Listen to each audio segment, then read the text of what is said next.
Σήμερα αποφάσισα να μιλήσω για τα 64 ιδιογράμματα, το I Ching, που συνοδεύεται όλη αυτή η μαγεία με το βιβλίο των αλλαγών.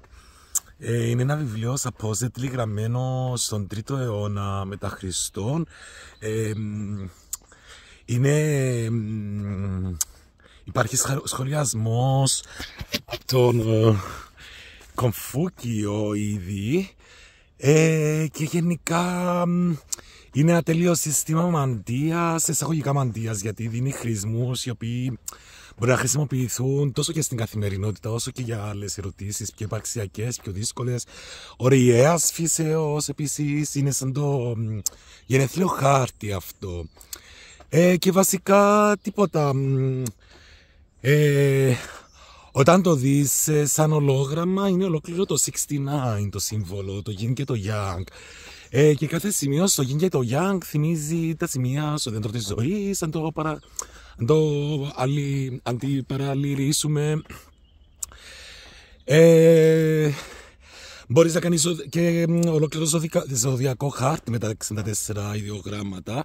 Τι είναι ιδιόγραμμο, τι είναι εξάγραμμο? Τι είναι αυτά τα εξάγραμμα? Κάθε τρίγραμμο έχει και ένα στοιχείο και κάθε επιπλέον τρίγραμμο στην κορυφή υποδηλώνει κάποιο άλλο στοιχείο. Κάποιες φορές μπορεί να είναι και τα ίδια, και ας πούμε δεν έχει σχέση με τα 5 στοιχεία που έχουμε στη Δύση. Αυτοί έχουν και φωτιά, συγγνώμη, έχουν και ξύλο, έχουν και, παίζει να έχουν σίδερο, δεν ξέρω.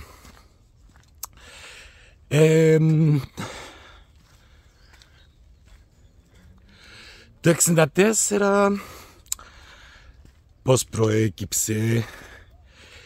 Είναι συνδυασμοί των τριγράμμων με τον υπόλοιπο τριγράμμο για να γίνουν εξάγραμμα.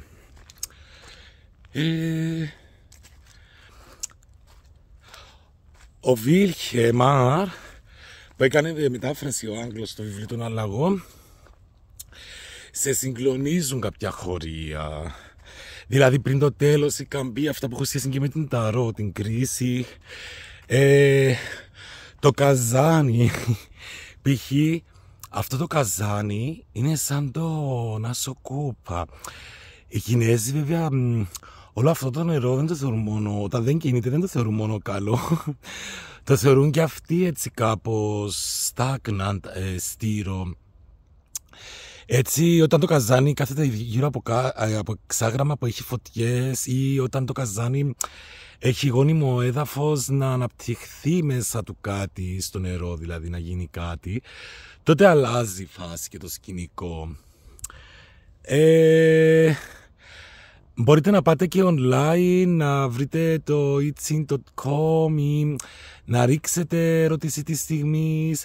Μπορείτε να πάτε και να βρείτε την ερμηνεία στο Yellow River. Έχει πάρα πολύ καλή ερμηνεία, ελληνιστική και αγγλική. Το Yellow River, άμα κάνετε Google Yellow River και itching, θα βρείτε το site. Είναι επιστή μετάφραση του κειμένου του βιβλίου των αλλαγών. Τι αλλάζουμε κατά τον Αριστοτέλη, σε αυτό που είμαστε? Ενώ οι Κινέζοι πιστεύουν ότι είναι αναπόφευκτη αυτή η αλλαγή. Είναι όχι μόνο μέρος της ζωής. Δεν μπορείς, ας πούμε, πάντα να είσαι σε επικράτεια, δεν μπορείς να είσαι σε αύξηση. Είναι σαν τη σελήνη και το δικό του story, αυξομειώνεται. Αυτό το βιβλίο των αλλαγών και οι αιώνιοι κύκλοι σε μαθαίνουν να εστερνίζεις σε όλες τις διαφορετικές ψηφίδες της συνείδησής σου. Αν πρόκειται για αρχέτυπα, είναι πάλι ένα πλούσιο σύστημα που βρίσκει και το γαμβρό και την ύφη μέσα και τον παντζανάκι, βρίσκει γιαγιάδες, προπάπους, βρίσκει χαμένα αντικείμενα, βρίσκει δρόμο, βρίσκει επιλογές, βρίσκει ερωτικές επιλογές, βρίσκει τροφή, βρίσκει εργασία, βρίσκει απάντηση στα κοινωνικά προβλήματα, βρίσκει απάντηση στα πολιτικά προβλήματα, βρίσκει απάντηση για το θέμα του, βρίσκει τις απαντήσεις για θέματα πολέμου και ειρήνης, βρίσκει απαντήσεις γενικά και για πιο eccentric ζητήματα. Δηλαδή, αν θέλει κάποιος π.χ. και να κάνει cross, μπορεί να το απαντήσει το I Ching. Μπορεί να του βγάλει και κάρτες που είναι εντελώς μουντές, που δεν είναι η ώρα, ή κάρτες που έχουν εμπόδιο, ή κάρτες που έχουν go for it, δηλαδή πηγαίνει και κάντο.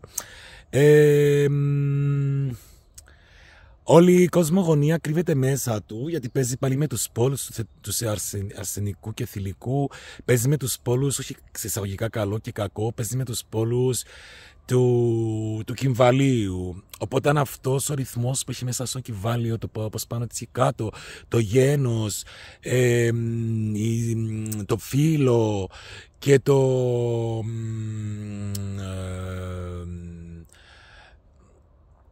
και όλο αυτό, η σχετικότητα του, όλα είναι μέσα στο όλο και τίποτα δεν είναι έξω από το όλο, όλα αυτά τα περικλεί μέσα του το I Ching. Πειραματιστείτε, κάντε τις τελείες σας, 6 σειρές τελείες. Η μονή αριθμή είναι συνεχόμενη τελεία, είναι